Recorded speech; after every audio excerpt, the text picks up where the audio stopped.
काल सकाळी 7:20 इराणनं हा ड्रोन हल्ला केल्याचं कळतंय।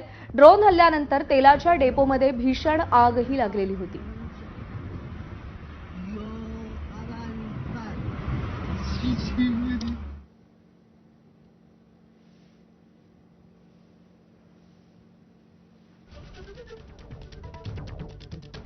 इराण आणि अमेरिका इस्रायलचे एकमेकांवरती तुफानी हल्ले सुरूच आहेत। इस्फहान शहरातील शस्त्रास्त्रांच्या डेपोवर अमेरिकेनं हल्ला केलाय। अमेरिका इस्रायलच्या संयुक्त हल्ल्यानं इस्फहानमध्ये हाहाकार माजलाय।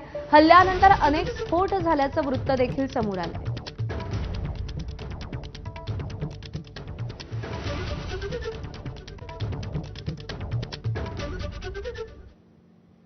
इराणचे ड्रोन अमेरिकेच्या F-15 लढाऊ विमानावरती भारी पडलेले आहेत। अमेरिकेच्या लढाऊ विमानाला पाडता आले नाहीत इराणचे ड्रोन असं कळतंय। लढाऊ विमानाचे हल्ले चुकवून इराणी ड्रोननं लक्ष्यावरती मारा केलाय। इराणच्या कमी खर्चाच्या ड्रोननं अमेरिका आणि इस्रायलला अक्षरशः नाकीनऊ आणलंय। इराणच्या प्रत्युत्तरामध्ये ड्रोनचा सर्वात मोठा आणि प्रभावी वाटा आहे। अमेरिकेकडून कोट्यवधींची क्षेपणास्त्र तर इस्रायलकडून फक्त ड्रोन्सचा वापर केला जातो।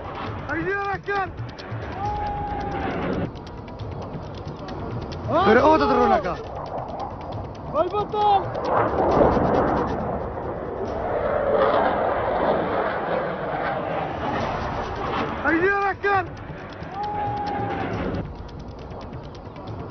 Перехода дронака. आखाती युद्धामुळे केरोसिनच्या कमिशनमध्ये दुप्पट वाढ करण्याचा निर्णय शासनाने घेतलाय। आखाती युद्धामुळे LPG गॅस